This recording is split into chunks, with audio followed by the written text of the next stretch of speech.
So guys, again I'm here with the next part of पंच महापुरुष योगा। पहले मैंने पंच महापुरुष योग में पांचों तरह के जितने योग होते हैं मैंने उसके बारे में चर्चा की थी, और उसके बाद मैंने रुचक योग के बारे में चर्चा की, और अब मैं चर्चा करने जा रहा हूँ जो इसका अगला पार्ट है, भद्र योग। मैं रिपीट करता हूँ एक बार कि पंच महापुरुष योग में कौन कौन से योग हैं और किन ग्रहों की वजह से ये बनता है। तो मैंने सबसे पहले पंच महापुरुष योग में रुचक योग की चर्चा की थी। रुचक योग जो कि मंगल की वजह से बनता है, और दूसरा जो योग है भद्र योग, पंच महापुरुष योगों में से ये भी एक योग है, और ये बनता है बुध की वजह से। और जो तीसरा योग है वो है हंस योग। हंस योग गुरु की वजह से बनता है। और जो अगला योग है मालव्य योग, जो कि शुक्र की वजह से बनता है।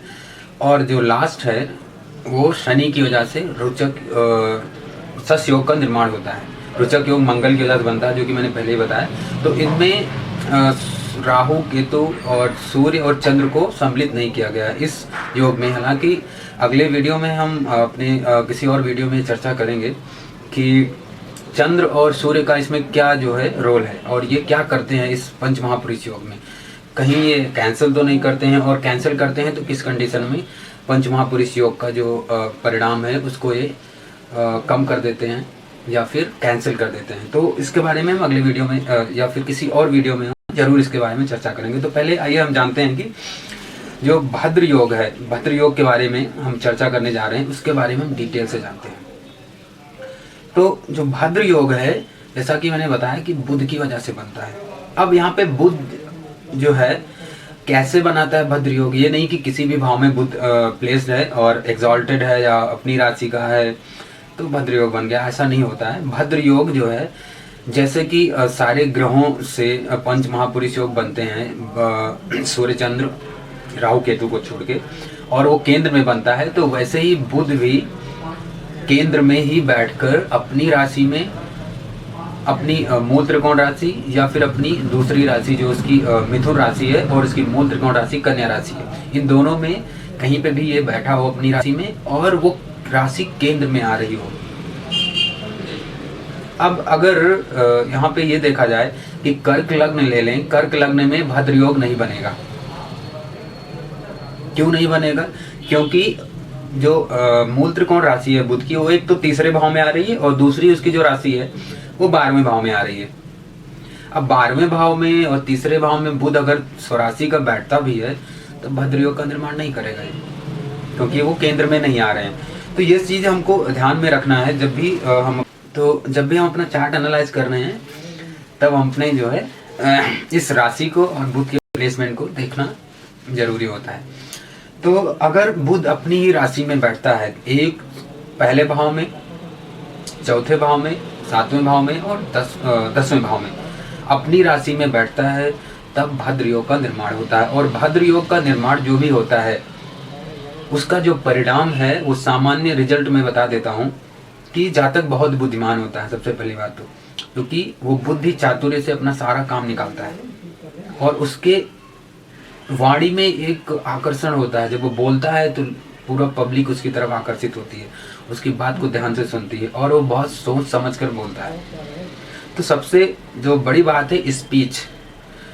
अगर स्पीच देके, भाषण देके आप पूरी जनता को अपने तरफ कर सकते हैं, अपनी फेवर में कर सकते हैं, तो ये एक बहुत, और बल से अगर रुचक योग देखें तो वो बल का प्रयोग होता है उसमें, लेकिन वो सही डायरेक्शन में करता है अगर वो पॉजिटिव है तो यहाँ पे बुद्धि के बल से, बुद्धि बल से, जो बुद्धि का बल है, वो जो बल है वो केवल स्पीच से ही आता है। अगर हम देखें बहुत सारे ऐसे महापुरुष हुए हैं जो अपने वाणी से ही पूरी पब्लिक को, पूरी जनता को अपने फेवर में कर लेते हैं। तो ये बुध की वजह से होता है। और बुध जो वाणिज्य का कारक है, व्यवसाय का कारक है, अगर बुध अच्छा हुआ तो ऐसा जातक बुध से जुड़ा हुआ जो व्यापार है उसमें जाता है। और बहुत सारे केस में मैंने देखा है राइटर भी होते हैं और शिक्षक भी होते हैं, या फिर आजकल जो रिपोर्टर हैं, टीवी रिपोर्टर वगैरह हैं, पत्रकार वगैरह हैं, ये सब बुध के ही अंदर में आते हैं। और उसमें गुरु का भी इन्वॉल्वमेंट होता है कहीं ना कहीं। तो इसमें अगर ये फर्स्ट हाउस में बनता है, सपोज बुध जो है पहले भाव में ही विराजमान है, अपनी ही राशि का है, या यूँ कहें कि कन्या लग्न है और उसमें बुध उच्च का होके बैठा हुआ, अपनी ही राशि में बुध उच्च का होता है, किसी और की राशि में बुध उच्च का नहीं होता, क्योंकि बुध जो है वो राजकुमार है। अगर सूर्य राजा है तो बुध राजकुमार है और मंगल सेनापति है, तो इसमें बुध को राजकुमार की संज्ञा दी गई है। और बुध अपनी ही राशि में उच्च का होता है, किसी और की राशि में उच्च का नहीं होता है, और उसकी अपनी ही राशि उसकी मूल त्रिकोण राशि है। जैसा कि अन्य ग्रहों का हम देखें तो चंद्र को ले लें तो चंद्र जो है वृष राशि में उच्च का होता है, और उसकी जैसे सूर्य को ले लें तो मेष राशि में उच्च का होता है, मंगल को ले लें तो वो मकर राशि में उच्च का होता है। तो अपनी राशि में उच्च का ना होकर सारे ग्रह किसी और राशि में, किसी अन्य ग्रह की राशि में उच्च के होते हैं। लेकिन जो इसमें बुध है, वैदिक ज्योतिष में बुध अपनी ही राशि में उच्च का होता है, क्योंकि वो राजकुमार है, और ये बहुत अच्छा रिजल्ट देता है। जब ये उच्च का होके भद्र योग का निर्माण करता है तो ये बहुत शुभ रिजल्ट देता है। और अगर ये लग्न में बैठा हो तो जातक बहुत आकर्षण वाला होता है, बहुत अच्छा उसका जो लग्न है, मतलब पूरा शरीर है, वो बहुत जो है आकर्षक व्यक्तित्व वाला होता है। और अगर हम बात करें कि अगर ये 4th हाउस में बैठा हुआ है और अपनी राशि में है, कन्या राशि में है या फिर मिथुन राशि में है, मिथुन राशि में बना हुआ भद्र योग थोड़ा कम पावरफुल हो जाता है, क्योंकि जो मिथुन राशि का जो फल है वो बुध कम देता है। पहले वो अपनी मूल त्रिकोण राशि का फल देता है, उसके बाद जो है अपनी दूसरी राशि का फल देता है। कोई भी ग्रह हो, जो भी दो राशियों के स्वामी हैं, जितने भी ग्रह, वो पहले अपनी मूल त्रिकोण राशि का, फिर जो है अपनी दूसरी राशि सामान्य राशि का फल देते हैं। तो ये हुआ 4th हाउस में बैठता है, तो उस 4th हाउस से जुड़ा हुआ जितना भी पॉजिटिव रिजल्ट है वो मिलेगा। हालांकि और किसी नेगेटिव प्लैनेट की इसमें युति नहीं होनी चाहिए, नेगेटिव प्लैनेट्स का मतलब पाप ग्रहों की युति ना हो, तब ये बहुत अच्छा रिजल्ट देता है। अगर ये 7th हाउस में बनता है तो व्यवसाय की तरफ ले जाता है, 100% जाता है, व्यवसाय करेगा, व्यवसाय में बहुत सफलता दिलाएगा इसको, और जब भी इसके महादशा अंतरदशा आएगी ये ऊंचाइयों पे ले जाएगा। और साथ में यहाँ पे अगर 7th हाउस में ज़्यादा से ज़्यादा ग्रह बैठे हुए हैं, अगर अधिक ग्रह बैठे हुए हैं, तब यहाँ पे जो बुध का परिणाम है वो थोड़ा सा मॉडिफाई हो जाता है, क्योंकि बुध ऐसा ग्रह है जिसके साथ बैठता है उसके अनुसार फल देने लगता है। वो उसका कुछ निश्चित नहीं है कि ये ऐसा ही रिजल्ट देने वाला है। अगर ये अकेला है तो ज़्यादा अच्छा है, और अगर अपने किसी मित्र ग्रह के साथ है, साथ में शुक्र बैठा हुआ है, तो इसमें बुध जो है, बुध जिस भी राशि में बैठता है, जिस भी ग्रह के साथ बैठता है, उसके अनुसार वो फल देने लगता है। शुभ ग्रह के साथ बैठ के शुभ परिणाम, और अशुभ ग्रह के साथ बैठकर वो अशुभ हो जाता है या अशुभ परिणाम ही देने लगता है। तो अगर शुक्र के साथ बैठता है, शुक्र के साथ बैठेगा तो नीच भंग राजयोग का निर्माण करेगा। नीच भंग राजयोग का निर्माण ऐसे करेगा कि अगर वो अपनी बुध अपनी उच्च राशि में है, तो जहाँ पे बुध अपनी उच्च राशि में होता है वहीं पे जो शुक्र है वो नीच का हो जाता है। यहाँ पे दो राजयोग बन रहे हैं, एक तो नीच भंग राजयोग, दूसरा यहाँ पे भद्र योग बन ही रहा है। तो इसकी वजह से दो परिणाम हमको मिलेंगे, 2 तरीके के परिणाम मिलेंगे। स्टार्टिंग में हमको कौन सा परिणाम मिलेगा, पहले भद्र योग का मिलेगा या फिर नीच भंग राजयोग का मिलेगा, ये सारी कंडीशन हमको चेक करनी होती हैं। तो अगर ये 10वें भाव में बनता है, 10th हाउस में बनता है, तो 10th हाउस में जब ये बनता है तो करियर से जुड़ा हुआ जितना भी शुभ परिणाम है जातक को मिलता है। उसका वर्क एनवायरनमेंट बहुत अच्छा होगा, वहाँ पे लोग उसको बहुत अच्छा मतलब रिस्पेक्ट देंगे, बहुत जानेंगे, बहुत वहाँ पे उसका मान सम्मान होगा, रेस्पेक्ट होगा, और एक अच्छी पोजीशन भी उसको मिलेगी, क्योंकि वहाँ पे 10th लॉर्ड जो है एक्सॉल्टेड है और अपनी ही राशि में बैठा हुआ है और भद्र योग का निर्माण कर रहा है। तो ऐसी कंडीशन में जब तक जहाँ भी होगा वहाँ पे वो एक रिकॉग्नाइज्ड पर्सन की तरह होगा, मतलब नॉर्मल नहीं होगा कि कॉमन आदमी की तरह है, जैसे हर कोई काम कर रहा है, हर एक एम्प्लॉई है, वैसा नहीं होगा। इधर मैनेजर होगा, बैंक में है तो बैंक का मैनेजर होगा। तो ये सारी चीज़ें जो है बुध के अच्छा होने की वजह से अच्छी हो जाती हैं।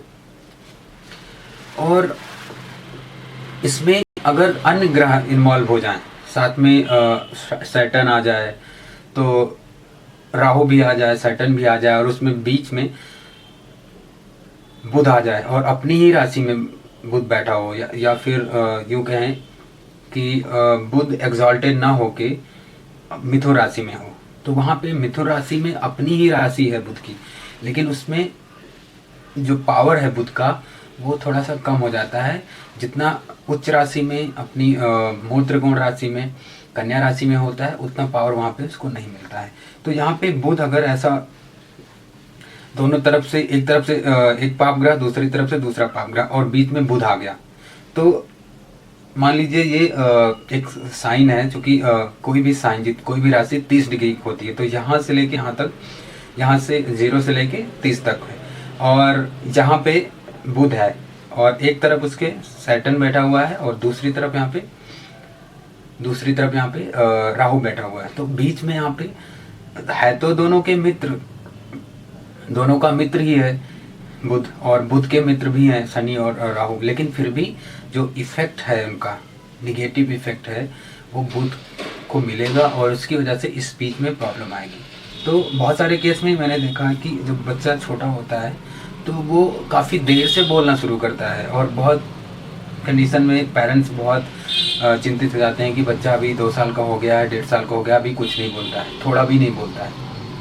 तो ये सारी चीज़ें होती हैं, लेकिन धीरे धीरे वो एनर्जी, जो भी नेगेटिव एनर्जी है, धीरे धीरे वो कम होती है, और फिर बच्चा जो है एकदम उभर कर सामने आता है कि हाँ, ये इसके अंदर की जो क्वालिटीज़ हैं वो ये हैं, और अब ये एक फेमस बंदा हो जाएगा या फिर हो चुका है। ये सब चीज़ें जो है इन प्लैनेट्स का जो इफेक्ट है उसकी वजह से होता है। उसमें कोई और भी प्लैनेट इन्वॉल्व हो तो उसका और कोई रिजल्ट होगा। तो इसी तरह हम 1st, 4th, 7th और 10th हाउस का हम देख सकते हैं कि कहाँ पे प्लेस्ड है बुध, और जो भद्र योग का निर्माण हो रहा है उसका रिजल्ट कैसा मिलने वाला है। हर किसी को भद्र योग का जो परिणाम है, भद्र योग का रिजल्ट है, वो एक जैसा नहीं मिलता है। तो सबकी और भी जो पोजीशन है अन्य ग्रहों की, वो हमको चेक करनी होती है। उसके बाद ही हम डिसाइड कर सकते हैं कि बुध जो रिजल्ट देने वाला है भद्र योग का, वो कैसा होगा। वो लेखक बनाएगा, या फिर पत्रकार बनाएगा, टीचर बनाएगा, या फिर किसी और भी फील्ड में ले जाएगा, बिजनेस में ले जाएगा। तो यहाँ पे एक कुंडली आपकी स्क्रीन पे यहाँ डिस्प्ले हो रही होगी। तो यहाँ पे आप देखिए, स्क्रीन पे एक कुंडली डिस्प्ले हो रही है। ये हमारे जो जाने माने टीचर थे, डॉक्टर राधा कृष्णन का है। उनकी कुंडली में देखिए, यहाँ पे लग्न में यहाँ पे बुध बैठा हुआ है शुक्र के साथ, और ये भद्र योग का निर्माण कर रहा है। तो इससे उनको बहुत फेम मिला, और जो टीचर्स डे मनाया जाता है उन्हीं की देन है, उसकी वजह से हम टीचर डे सेलिब्रेट करते हैं। तो ये था आपका आज का हमारा जो है वीडियो भद्र योग पे। और आपको हमारा वीडियो अच्छा लगा हो तो यहाँ पे लाइक करिए, और जो अगर आपको कोई डाउट हो तो कमेंट करिए, उसका रिप्लाई मैं जल्द से जल्द दूंगा। तब तक के लिए बाय बाय, टेक केयर।